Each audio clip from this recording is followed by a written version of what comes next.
Hi guys, this is my converging lenses video. Once I teach you guys this, you will be able to understand how to apply sign conventions, the lens equations, the magnification equations, how to interpret/draw a ray diagram, and you'll also be able to identify the difference between a concave and convex lens.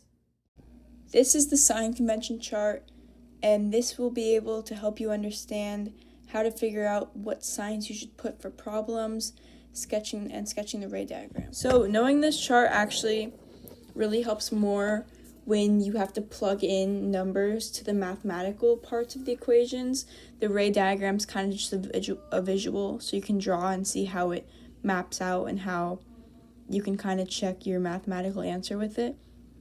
But just basically know that P is the object distance and Q is the image distance and F is the focal length, essentially. So if P is in front of the focal point, then it's positive, and it's always going to be in front. It's never going to be in back. So just it's always in front and it's always positive. This ray diagram is virtual and upright, and the virtual image is always formed above the principal axes. So therefore, it's always upright. You can see that the only point that these rays kind of intersect is from right here, which is the image.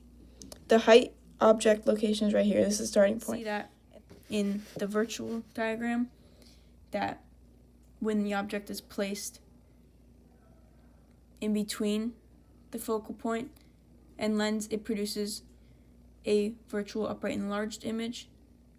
It's obviously the image is more enlarged than the actual object. And if the object is outside the focal point, see, the object's outside the focal point, then the image produced is real, inverted, and reduced.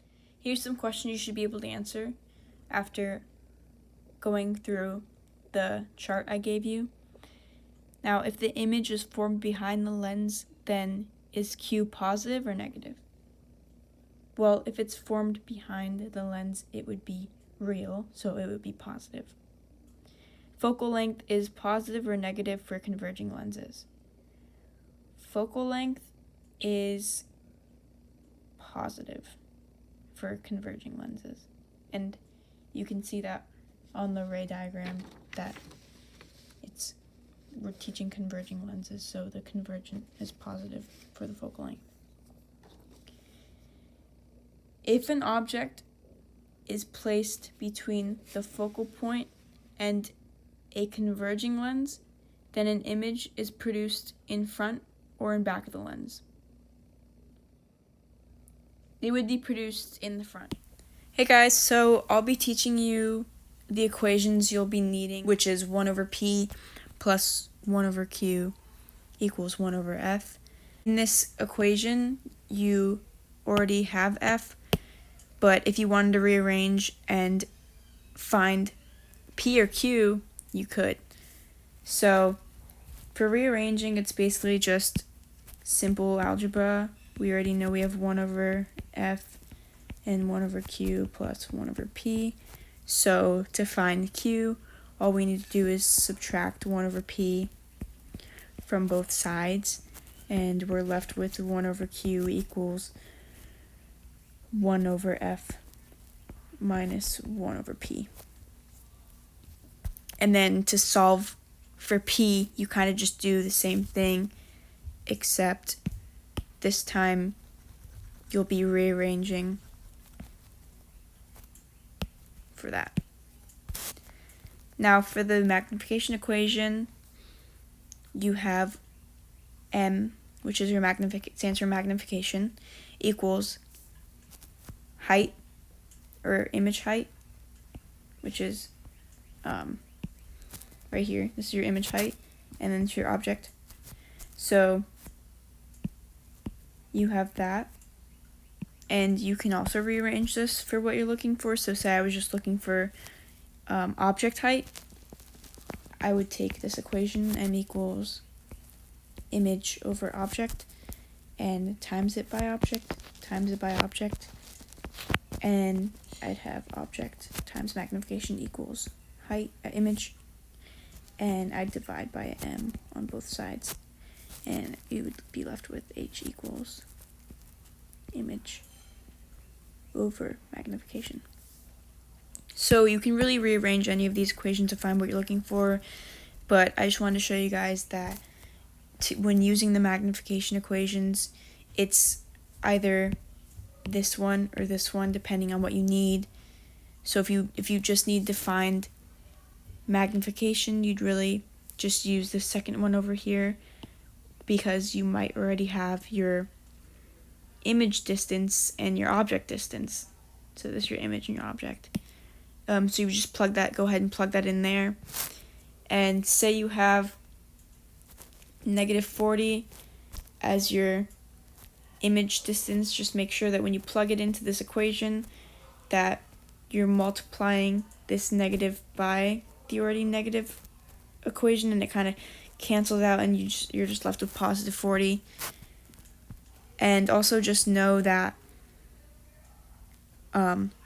if your magnification is less than 1, if it's less than 1, it's going to be enlarged, and if your magnification is more than 1, it's going to be reduced.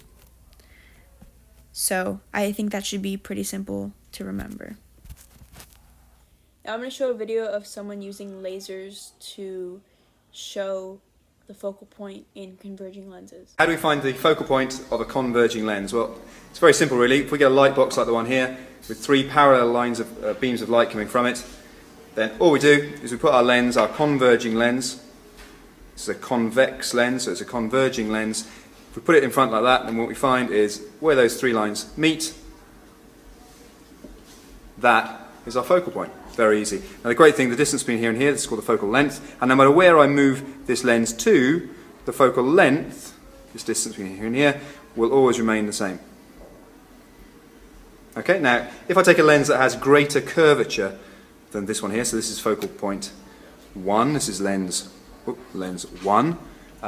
If I take a lens that has greater curvature, pop it down here, then what you notice is the focal point now is much closer to the lens. So the greater the curvature, the closer the focal point.